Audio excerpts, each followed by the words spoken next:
السلام عليكم ورحمة الله وبركاته. الحمد لله وكفى وسلام على عباده الذين اصطفى. أما بعد فأعوذ بالله من الشيطان الرجيم. بسم الله الرحمن الرحيم. واتقوا يوما لا تجزي نفس عن نفس شيئا ولا يقبل منها شفاعة ولا يؤخذ منها عدل ولا هم ينصرون. وقال رسول الله صلى الله عليه وسلم: ألا أنه لم يبق من الدنيا إلا بلاء وفتنة، أو كما قال عليه الصلاة والسلام. اللهم صل على روح محمد في الأرواح، وصل على جسد محمد في الأجساد، وصل على قبر محمد في القبور. صدق الله العظيم وصدق رسوله النبي الكريم، ونحن على ذلك لمن الشاهدين والشاكرين، والحمد لله رب العالمين. আলহামদুলিল্লাহ, আল্লাহ জাল্লা শানুর দরবারে অসংখ্য অগণিত শুকরিয়া যে মহান সৃষ্টিকর্তা আমাদেরকে অত্যন্ত দয়া করে মায়া করে ভালোবেসে সপ্তাহের শ্রেষ্ঠ দিন জুমার দিন সমস্ত কর্মব্যস্ততা থেকে ফারাগত দান করে শরীরকে সুস্থ রেখে সর্বপ্রথম মসজিদে আসার বসার সুযোগ করে দিলেন। সে মহান আলিশান দরবারে কারিমাত শুকর আদায় করি, সকলেই বলি আলহামদুলিল্লাহ। এবং সাথে সাথে দরুদ পাঠ করি সর্বকালের সর্বশ্রেষ্ঠ মহামানবের প্রতি, সকলেই বলি সাল্লাল্লাহু আলাইহি ওয়াসাল্লাম। সম্মানিত সুধী, সম্মানিত মুসল্লিয়ানি কেরাম, গত সপ্তাহে আলোচনার মাঝখানে আলোচনার শেষে বলেছিলাম যে কিয়ামতের আলামত সম্পর্কে আমরা আলোচনা করব। তো আমরা কিয়ামতের আলামত সম্পর্কে কেন আলোচনা করব, আর কিয়ামতের আলামত সম্পর্কে আমাদের কেনই বা জানা দরকার?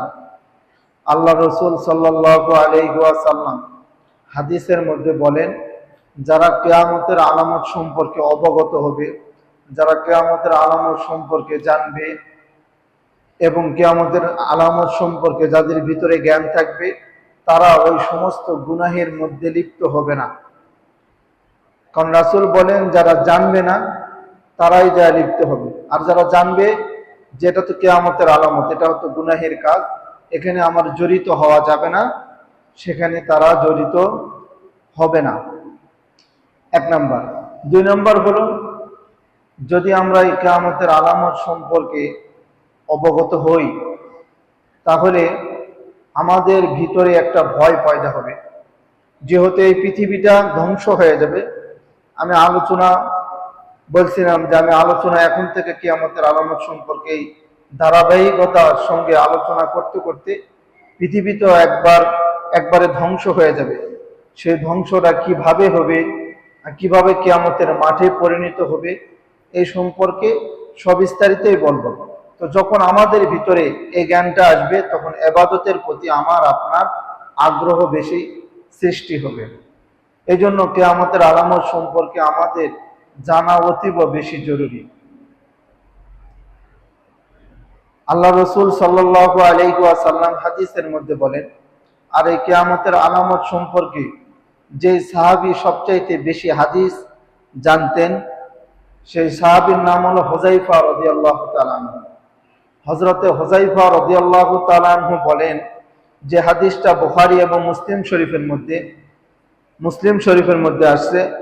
হুযায়ফা রাদিয়াল্লাহু তাআলা আনহু বলেন, কানান নাসু ইয়াসআলুনা রাসূলুল্লাহি সাল্লাল্লাহু আলাইহি ওয়াসাল্লাম আনিল খায়রি। হযরত হুযায়ফা রাদিয়াল্লাহু তাআলা আনহু বলেন যে সাহাবায়ে কেরামদেরকে আমি দেখতাম তারা রাসূল সাল্লাল্লাহু আলাইহি ওয়াসাল্লামকে প্রশ্ন করতেন, খৈর মানে ভালাই সম্পর্কে প্রশ্ন করতেন, কোন আমল সম্পর্কে প্রশ্ন করতেন যে রাসূল আমি কি আমল করব। আবার কোন সাহাবী জিজ্ঞাসা করতো যে আমি কিভাবে নামাজ পড়বো, মানে আমি কিভাবে লেনদেন করব, কিভাবে কোন কাজ করলে বেশি সওয়াব পাবো, এগুলা জিজ্ঞাসা করতো। হুযায়ফা রাদিয়াল্লাহু তাআলা আনহু বলেন যে কানান নাসু ইয়াসআলুনা রাসূলুল্লাহি সাল্লাল্লাহু আলাইহি ওয়াসাল্লাম আনিল খায়র, সাহাবায়ে কেরামরা ভালাই সম্পর্কে প্রশ্ন করতেন। আর হুযায়ফা রাদিয়াল্লাহু তাআলা আনহু বলেন ওয়া কুনতু আসআলুহু আনিশ শাররি মাখাফাতা ইদরিকানাহু। হযরত হুযায়ফা রাদিয়াল্লাহু তাআলা আনহু বলেন আমি রাসূল সাল্লাল্লাহু আলাইহি ওয়াসাল্লামকে জিজ্ঞাসা করতাম যে খারাপি সম্পর্কে জিজ্ঞাসা করতাম, যে দুনিয়ার মধ্যে যেগুলো বালা মুসিবত ফিতনা ফাসাদ আছে, এই ফিতনা ফাসাদ সম্পর্কে আমি জিজ্ঞাসা করতাম। কেন জিজ্ঞাসা করতাম? যাতে করে আমি নিজে ওই ফিতনা ফাসাদ থেকে বাঁচতে পারি এবং অন্যকেও বাঁচাতে পারি, এবং রাসূল সাল্লাল্লাহু আলাইহি ওয়াসাল্লাম যখন আমাকে বলবে, আমাকে বলার দ্বারা সমস্ত সাহাবায়ে কেরামরা সে সম্পর্কে অবগত হতে পারবে। তো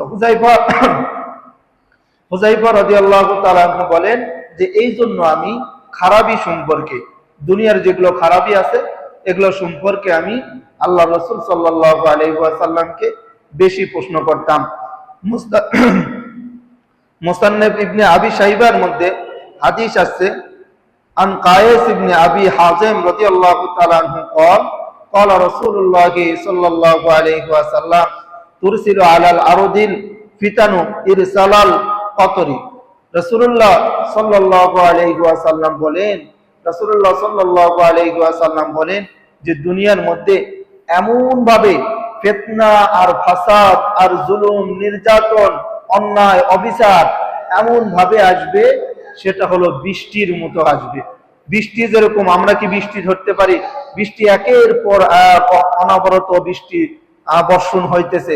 রাসূল বলতেছে যে বৃষ্টি যেরকম করে পড়তেছে, ফিতনা ফাসাদ জুলুম নির্যাতন অন্যায় অবিচার যত রকমের গুনাহের কাজ মানে মানুষ সম্বলিত করতে পারে, সেগুলো একের পর এক ফিতনা আসতেই থাকবে।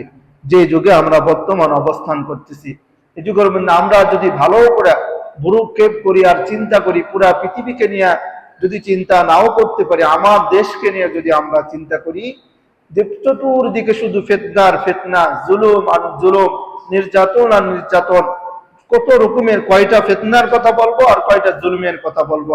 এই জন্য রাসূল আমাদেরকে জানায়া দিছে যে শেষ জামানায় বৃষ্টির মতো ফিতনা অবতীর্ণ হবে। সহিহ ইবনে হিব্বানের মধ্যে আল্লাহ রাসূল সাল্লাল্লাহু আলাইহি ওয়াসাল্লাম বলেন আন মুআবিয়া আন আবি সুফিয়ান রাদিয়াল্লাহু তাআলা আনহু قال আলা, তিনি বলেন তোমরা জেনে রাখো আন্নাহু লাম ইয়াবকা মিনাদ দুনিয়া ইল্লা বালাউন ওয়া ফিতনাতুন।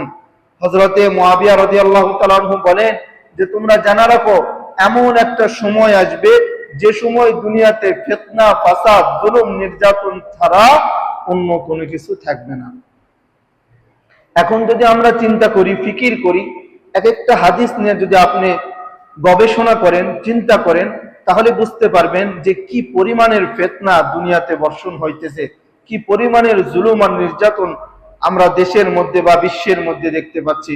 এজন্য রাসূল বলছে যে ফিতনা বৃষ্টির মতো বর্ষণ হবে। আবার ফিতনা কেমন হবে? যে এমন ফিতনা হবে যে ফিতনার কোনো অবকাশ নাই, যে ফিতনা একটা হওয়ার পরে, একটা মানুষ যখন অসুস্থ হয়, হওয়ার পরে যখন সে সুস্থতা লাভ করে তখন তাকে ভালো লাগে।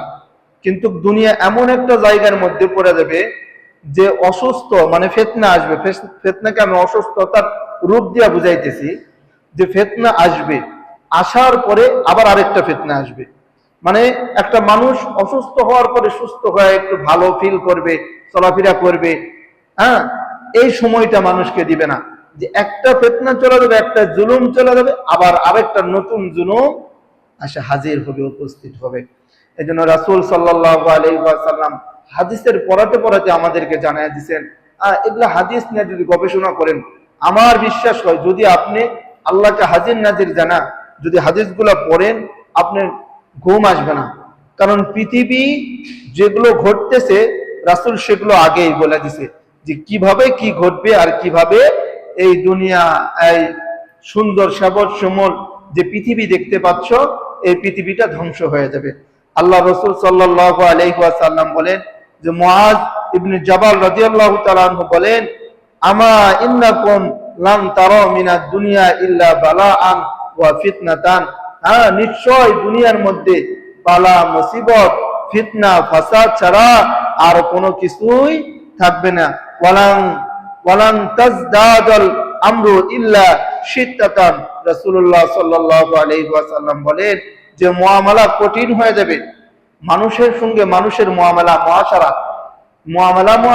এতটাই কঠিন হয়ে যাবে যে মানুষের সঙ্গে চলাফেরা কঠিন হয়ে যাবে, মানুষের সঙ্গে লেনদেন, আমরা যে টাকা পয়সার লেনদেন করি বা যা কিছু লেনদেন আছে, এই লেনদেন গুলো মানুষের সঙ্গে কঠিন হয়ে যাবে। তখন তোমরা কিয়ামতের অপেক্ষা করো।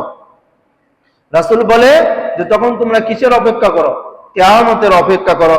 এবং রাসূলুল্লাহ সাল্লাল্লাহু আলাইহি ওয়াসাল্লাম বলেন, ওয়ালান তারাও আমরান ইয়াহুলাকুম আও ইয়াশাদ্দা আলাইকুম, ফিতনা এতটাই মারাত্মক রূপ ধারণ করবে, পরবর্তী যারা আসবে, আমাদের পরে যে প্রজন্ম আসবে, তাদের কাছে তুচ্ছ মনে হবে।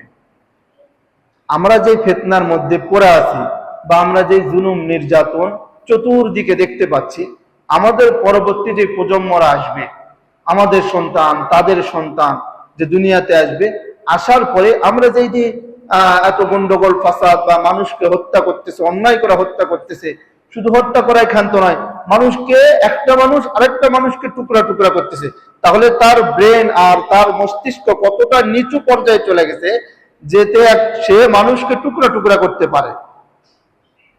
ওই আমাদের পরের প্রজন্ম আসার পরে এদের কাছে এই যে মানুষ টুকরা টুকরা করছে না, তাদের কাছে তুচ্ছ মনে হবে। তো এইটা একটা হলো, ওরা এরকম করে বলবে এটা তো সামান্য। তার মানে আপনি ভাবেন, চিন্তা করেন, আমাদের প্রজন্ম আসার পরে কিন্তু তারা এই কথাটা কেন বলবে, যে তাদের কাছে এত তুচ্ছ আর ছোট কেন মনে হবে? রাসূলুল্লাহ সাল্লাল্লাহু আলাইহি ওয়াসাল্লাম বলেন, ইল্লা হাকারাহু বাদাহু মা ওয়া হুয়া আশাদ্দু মিনহু, কারণ তাদের কাছে সেই সময় যেই ফিতনা আর ফাসাদ আসবে, সেই ফিতনা ফাসাদ থেকে আমরা যে ফিতনা আর ফাসাদকে সম্মুখীন করতেছি, তাদের ফিতনাটা অনেক বড় হবে। তাহলে আপনি চিন্তা করেন, আমাদের পরবর্তী প্রজন্ম যারা আসতেছে, তারা এর থেকে আরো বড় গুনাহের সম্মুখীন হবে। এটা আমার কথা নয়, আমি এখানে বললাম, আমার কথা বললাম না, রাসূল বলতেছে, সাহাবায়ে কেরামদের আমাদেরকে জানাই দিতেছে যে এর পরবর্তী যে প্রজন্ম আছে, তাদের কাছে এই যে আমরা গুনাহ যেগুলা দেখতেছি, তাদের কাছে তুচ্ছ মনে হবে। তাহলে আপনি ফিকির করেন, আপনি হাদিসটা নিয়ে একটু চিন্তা করেন, যার পরবর্তী প্রজন্মর সময় কি গুনাহ হতে পারে, কি মারাত্মক গুনাহ হতে পারে, যে মারাত্মক গুনাহের কারণে তাদের কাছে বর্তমানের গুনাহ তুচ্ছ আর ছোট মনে হবে। আল্লাহ রাসূল সাল্লাল্লাহু আলাইহি ওয়াসাল্লাম বলেন, যে হাদিসটা মুসনাদ আহমদ ইবনে হাম্বলের মধ্যে আছে, আনাস ইবনে মালিক রাদিয়াল্লাহু তাআলা আনহু قال لا ياتي عليكم عام الا شر من الاخر, আগামীতে যতটা সময় আসতেছে, আগামীতে যেই দিন আসতেছে, আগামীতে যেই বৎসরগুলো আসতেছে, শুধু অন্ধকার আর অন্ধকার, শুধু বালা মুসিবত আর খারাপির দিকে আসতেছে। এই বৎসর আপনি যে খারাপিগুলা দেখতে পাচ্ছেন, এই বৎসর যে জুলুম নির্যাতন আর গুনাহের কাজগুলা দেখতে পাচ্ছেন, আগামী বৎসর এর থেকে আরো বেশি হবে। আগামী বৎসর এর থেকে আরো বেশি হবে। আমরা মুখ লোকে অনেক কথা বলি যে এটা তো কি আরো বেশি হবে, কিন্তু মুখ লোকের কথার বাদ দেন, এখন হাদিসের মধ্যে আসেন। মুখ লোকের কথাতে এতদিন শুনছেন, এখন স্বয়ং রাসূল বলতেছে যে এবছর যেই তোমরা গুনাহের সম্মুখীন হইছো, এবছর যেই জুলুম আর নির্যাতনের তোমরা সম্মুখীন হইছো, আগামী বছর এর থেকে তীব্র হবে, এর থেকে আরো বড় গুনাহ হবে। তাহলে চিন্তা করেন আমরা কোন দিকে এগোচ্ছি। রাসূলুল্লাহ সাল্লাল্লাহু আলাইহি ওয়াসাল্লাম বলেন, ওমর রাদিয়াল্লাহু তাআলা আনহু হাদিসটা বলেন, ওয়া ইন্নাকুম লান তারাউ মিনাদ দুনিয়া ইল্লা বালাউন ওয়া ফিতনাতুন ওয়া লান তাজদাদুল আমরু ইল্লা শিদ্দাতান। ওমর রাদিয়াল্লাহু তাআলা আনহু বলেন যে দুনিয়াতে শুধু বালা মুসিবত আর ফিতনা থাকবে, এমন একটা সময় আসবে যে সময় শুধু বালা মুসিবত, ফিতনা, জুলুম নির্যাতন, অন্যায় করা, মানুষকে ধোঁকা দেওয়া, শুধু এগুলা থাকবে। ওমর রাদিয়াল্লাহু তাআলা আনহু বলেন, ধীরে ধীরে মানুষের অবস্থা এতটাই কঠিন হয়ে যাবে, এতটাই কঠিন হয়ে যাবে, মানুষ মানুষের উপকারেও আসবে না। ধীরে ধীরে এমন অবস্থা হয়ে যাবে যে মানুষ মানুষের উপকারেও আসবে না।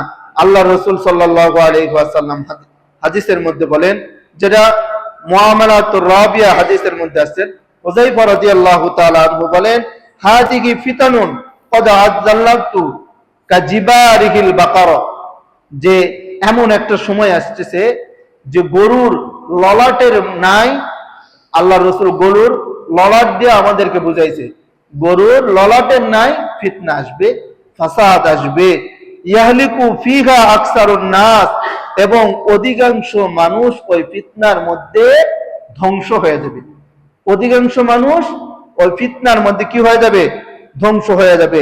ইল্লা মান কানা ইয়ারিফুহা ক্বাবলা যালিকা, রাসূল সাল্লাল্লাহু আলাইহি ওয়াসাল্লাম বলেন, কিন্তু যারা এই কিয়ামতের আলামত সম্পর্কে অবগত থাকবে, যারা জানবে, তারা সেগুলা থেকে, ওই ফিতনা থেকে তারা বাঁচতে পারবে। আচ্ছা, আমি যে বিষয়ে জানি, আমি জানি যে সামনে একটা পুকুর আছে, আমি যদি ওখানে পা দিই, আমি ওই পুকুরে ডুবা মারা যাব, তাহলে আমি কি ওখানে পা দিব? বলেন না, আমি কি ওখানে পা দিব? তো রাসূল বুঝাইতেছে যে তোমরা যদি দুনিয়ার সমস্ত ফিতনা সম্পর্কে অবগত হয়ে যাও, জানা দাও, তাহলে তোমরা সহজে ফিতনার সম্মুখীন হবে না। ফিতনা সম্পর্কে হাদিসের কিতাবের মধ্যে আরো অনেক আলোচনা করছে, ব্যাপক আলোচনা করছে। ওই ব্যাপক আলোচনার মধ্যে থেকে আমি কয়েকটা হাদিস আপনাদের সামনে তুলে ধরলাম। তুলে ধরে আমি এতটুকু জিনিস বুঝাইতে চাইলাম যে পৃথিবী যত সামনে এগাবে, ততটাই ফিতনা বৃদ্ধি পাবে, ততটাই জুলুম বৃদ্ধি পাবে, ততটাই অন্যায় বৃদ্ধি পাবে। এবছর আপনি যতটুকু অন্যায় দেখতে পাচ্ছেন, আগামী বছর এর থেকে আরো বেশি অন্যায় দেখতে পাবেন। এবছর আপনি যতটুকু জুলুম দেখতে পাচ্ছেন, আগামী বছর এর থেকে আরো বেশি জুলুম দেখতে পাবেন। যেটা আমি হাদিস থেকে আপনাদেরকে বলে শোনালাম, যে এখান থেকে এতটুকু বুঝাইতেছি যে জুলুম আর নির্যাতন, যত রকমের ফিতনা হোক না কেন, কয়টা ফিতনার কথা আমি বলবো, যত রকমের বালা মুসিবত হোক না কেন, এই বালা মুসিবত ফিতনা একের পর এক, দিনের পর দিন বৃদ্ধি পেতে থাকবে। তো আমি গত সপ্তাহে আপনাদেরকে বলছিলাম যে এই সপ্তাহ থেকে কিয়ামতের আলামত সম্পর্কে আলোচনা করব। তো আগে ফিতনা সম্পর্কে আপনাদেরকে অবগত করলাম। কিয়ামতের আলামত দুই ভাগে বিভক্ত করছে। একটা হলো আলামাতুস সুগরা, ছোট আলামত। দুই নম্বর হলো আলামাতুল কুবরা, বড় আলামত। বড় কিয়ামতের আলামত 10টা। বড় কিয়ামতের আলামত 10টা। এটা দাজ্জালের আলোচনা আছে সেখানে, দাব্বাতুল আরদের আলোচনা আছে, আরো বড় বড় আলোচনা, ইয়াজুজ মাজুজের আলোচনা আছে। এই 10টা পরে দুনিয়া শেষ লগ্নের টাইমে এই 10টা আস্তে আস্তে কি হবে? প্রকাশিত হবে। এখন আসেন আলামাতুস সুগরা, আলামাতুল কুবরা। কুবরা হলো বড়, সুগরা হলো ছোট। এই ছোট আলামত দুই ভাগে বিভক্ত করা হয়েছে। একটা হলো যে কিছু আলামত সংঘটিত হয়ে গেছে, কিছু আলামত সংঘটিত হয়ে গেছে, আর কিছু আলামত সংঘটিত হচ্ছে, হওয়ার দিকে, এখনো বর্তমানও হচ্ছে। তো এখানে আলোচনা করব, আলোচনা করে করে বলে দিব যে কোনগুলো আলামত সংঘটিত হয়ে গেছে, মানে কোন কিয়ামতের আলামত কোনগুলো হয়ে গেছে সংঘটিত, সেগুলোও বলে দিব। আর যেগুলো সামনে সংঘটিত হবে সেগুলো ইনশাআল্লাহ সবিস্তারিত ভাবে আলোচনা করে বোঝানোর চেষ্টা করব। আমার নিয়ত হলো প্রতিটা মুসল্লি, প্রতিটা মানুষ কিয়ামতের আলামত সম্পর্কে জানুক এবং সেগুলো থেকে তারা বেঁচে থাকুক। আমার বর্তমানে হক কথা, সত্য কথা বলতে গেলে আপনার জীবন ঝুঁকিপূর্ণ, কিন্তু মুসল্লিদের জীবন ঝুঁকিপূর্ণ নয়। যারা আলোচনা করবে তাদের জীবন ঝুঁকিপূর্ণ। তার মধ্যে থেকে ছোট্ট একটা কথা বলি, তাহলে বুঝবেন ঝুঁকিপূর্ণ কিভাবে। ঢাকাতে বাংলা বাজারে ওখানে সমস্ত বই আর কিতাব পাওয়া যায়। ওখানে 2 বছর আগে আমি ওখানে একটা বই কেনার জন্য গেছিলাম, ঢাকাতে পড়া অবস্থায়। বইয়ের নাম হলো তৃতীয় বিশ্বযুদ্ধ। এখানে এমন কিছু আলোচনা করছে যে আলোচনা দেশের মানুষকে যদি আপনি বোঝানো শুরু করেন, এখানে অনেক কিছু তারা শিখতে পারবে। তো আমি গেলাম, যাওয়ার পরে ওখানে একজন বড় ভাই আছে, দোকান আছে, ওনাকে যা বললাম তৃতীয় বিশ্বযুদ্ধ সম্পর্কে একটা বই, এই বইটা আমাকে দেন। আমি যখন জোরে গলায় বললাম, ওই ভাই আমাকে চিনে, পরিচিত, নোয়াখালী বাড়ি, আমাকে সাইটে নিয়ে বলল, তুমি যে বইয়ের কথা জিজ্ঞাসা করছো, এই বইয়ের কথা তুমি জিজ্ঞাসা করিও না। এই বই আমাকে জিজ্ঞাসা করছো, অন্য কোনো দোকানে যায় জিজ্ঞাসা করো না। কারণ এই বইয়ের লেখক যাই, তাকে গুম করা হয়েছে, সে বর্তমানে নাই, আর এই বই সামনে ছাপা হবে না। তো চিন্তা করে দেখলাম এখানে কাদের হাত আছে, চিন্তা আর ফিকির করে দেখলাম এখানে হাত কোনো মুসলমানের হাত নাই, সব এখানে ইহুদি নাসারাদের হাত, সব।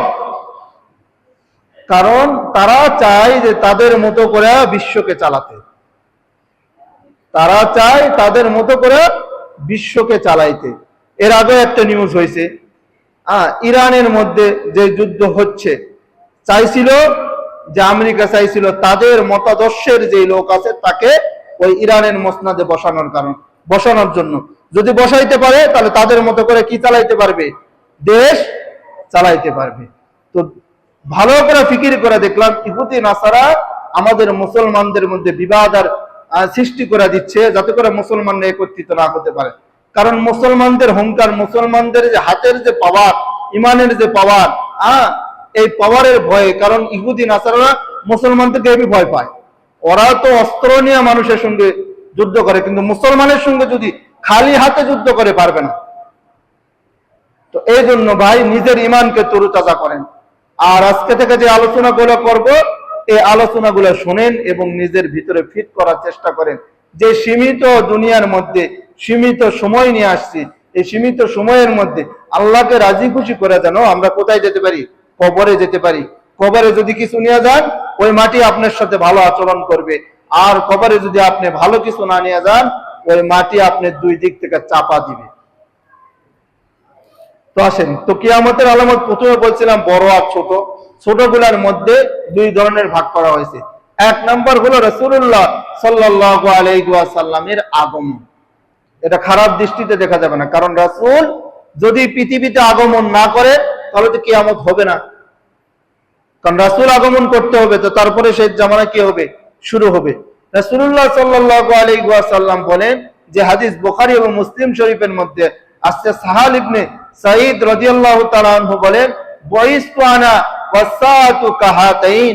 রাসূল দুইটা আঙ্গুল যারা বুঝাইছে, তোমরা সাহাবায়ে কেরামদেরকে বলতেছে, এই দুইটা আঙ্গুলের মধ্যে যে ফাঁক দেখতে পাচ্ছ, আমি আর কিয়ামতের মধ্যে এতটুকু দূরত্ব, এতটুকু দূরত্ব। তার মানে রাসূল যখন চলে আসছে, কিয়ামত অতি সন্নিকটে, এটা সংগঠিত হয়ে গেছে। দুই নম্বরে আসেন রাসূলুল্লাহ সাল্লাল্লাহু আলাইহি ওয়াসাল্লামের মৃত্যু, অর্থাৎ রাসূল যে দুনিয়া থেকে চলে যাবে, কিয়ামত অতি সন্নিকটে।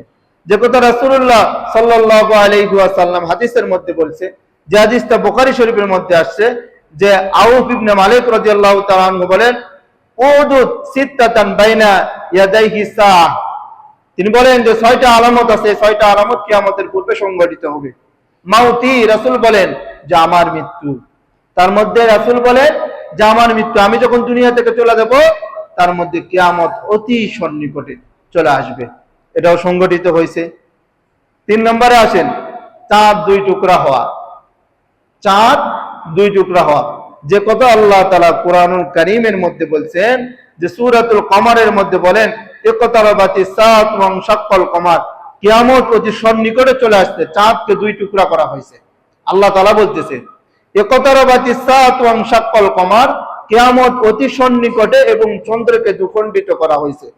আল্লাহ রাসূল সাল্লাল্লাহু আলাইহি ওয়াসাল্লাম এই আয়াতের ব্যাখ্যায় তাফসীরের কিতাবের মধ্যে লেখেন, রাসূলুল্লাহ সাল্লাল্লাহু আলাইহি ওয়াসাল্লামকে আবু জেহেল সহ আরো বিভিন্ন যে বড় বড় কাফেররা ছিল, তারা রাতের বেলা আল্লাহর রাসূলকে জিজ্ঞাসা করতেছে, মুহাম্মদ, তুমি যদি সত্য সত্য নবী হয়ে থাকো, তাহলে আমাদেরকে কিছু নিদর্শন দেখাও, তাহলে আমি তোমাদেরকে বিশ্বাস করব।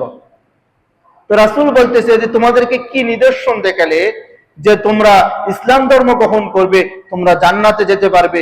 আমি তো রাসূল চাই যে প্রতিটা উম্মত, প্রতিটা মুসলমান, প্রতিটা মানুষ জান্নাতমুখী হোক, জান্নাতে যাক। আমি তো এটার জন্যই আল্লাহ তাআলা আমাকে পাঠাইছে। তো তোমাদেরকে আমি কি নিদর্শন দেখাবো?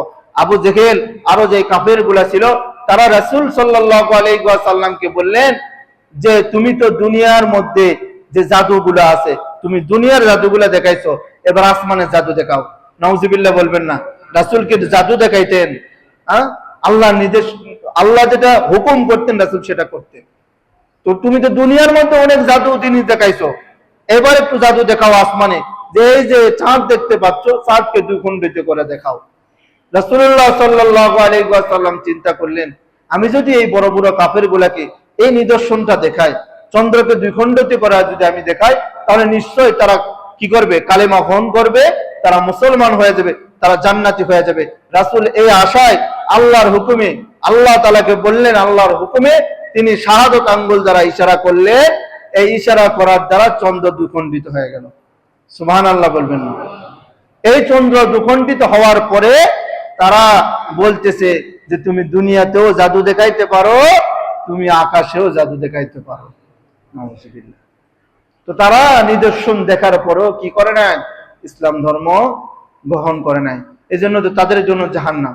তো নিদর্শন দেখার পরেও আল্লাহ তাআলা কিছু নিদর্শন দেখায়, এই নিদর্শন দেখার পরেও যদি আমরা সঠিক পথে না আসতে পারি, তাহলে আমরা মনে করবেন যে আমি এখনো বিভ্রান্তির পথের মধ্যে রয়ে গেছি।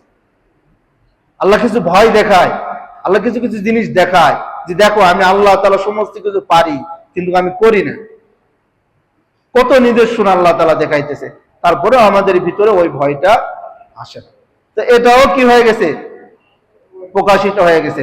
4 নাম্বার, দুনিয়া হতে সাহাবায়ে কেরামরা চলে যাবে। এখন কি বর্তমানে কোন সাহাবায়ে কেরাম আছে? কোন সাহাবায়ে কেরাম নাই। কিন্তু এক একটা সাহাবায়ে কেরাম গুলো তারকার মতো। তারকা, যদি আসমানে একটা তারকা উঠে যেরকম দেখা যায়, আপনি যদি একটা সাহাবায়ে কেরামকে অনুসরণ করতে পারেন, অনুকরণ করতে পারেন, তো আপনি জান্নাতি। অনেকেই অনেক জায়গা থেকে সাহাবায়ে কেরামদেরকে নিয়ে বিরোধ মন্তব্য করা হয়, কিন্তু তারা এখন বুঝতে পারবে না, কিয়ামতের মাঠে বুঝতে পারবে এই বিরোধ মন্তব্য করার কি ফলাফল হয়। কারণ সাহাবায়ে কেরামদেরকে যদি আপনি অনুসরণ করেন, কারণ সাহাবায়ে কেরামরা তো স্বয়ং রাসূলকে দেখা, রাসূলের কাজ দেখা, রাসূলের কর্ম দেখা তারা শিখছে, আর তাদের উপর আপনি বিরোধ মন্তব্য করেন কোন হিসাবে? তো এই জন্য বলেন যে কোন একটা সাহাবায়ে কেরামকে যদি আপনি অনুসরণ করতে পারেন, আপনি জান্নাতি। যে কথা আল্লাহ তাআলা কোরআনে কারীমের মধ্যে বলেন, রাদিয়াল্লাহু তাআলা আনহুম ওয়া রাদু আন, যে আমি সাহাবায়ে কেরামের প্রতি কি হয়ে গেছি? খুশি হয়ে গেছি, তোমরাও আমার প্রতি খুশি হয়ে গেছো। কোরআনের আয়াত আল্লাহ তাআলা অবতীর্ণ করে দিয়েছেন। তো সাহাবায়ে কেরাম দুনিয়া থেকে চলে গেছেন। 5 নম্বরে আসেন, বাইতুল মুকাদ্দাস বিজয় হবে। বাইতুল মুকাদ্দাস বিজয় হবে। রাসূলুল্লাহ সাল্লাল্লাহু আলাইহি ওয়াসাল্লাম হাদিসের মধ্যে বলেন যে ফাতহুল বাইতুল মুকাদ্দাস, বাইতুল মুকাদ্দাস বিজয় হবে। রাসূল সাল্লাল্লাহু আলাইহি ওয়াসাল্লামের সময় বাইতুল মুকাদ্দাস বিজয় হয় নাই, কিন্তু রাসূল হাদিসে বলে গেছে যে কি হবে? কিয়ামতের পূর্বে হলো বাইতুল মুকাদ্দাস বিজয় হবে। যে কথা ইতিহাসের কিতাবের মধ্যে রাখেন, 16 হিজরিতে ওমর রাদিয়াল্লাহু তাআলা আনহু বাইতুল মুকাদ্দাস বিজয় করে। এমন ভাবে বিজয় করে, ওমর রাদিয়াল্লাহু তাআলা আনহু যখন সাহাবায়ে কেরামদেরকে বাইতুল মুকাদ্দাসে পাঠিয়ে দিলেন, সাহাবায়ে কেরামরা পুরা চতুর্দিক দিয়ে ঘেরাও করে নিছে। যুদ্ধের কিছু কৌশল আছে, যে কৌশলগুলো রাসূল হাদিসের মধ্যেও বলে দিয়েছেন।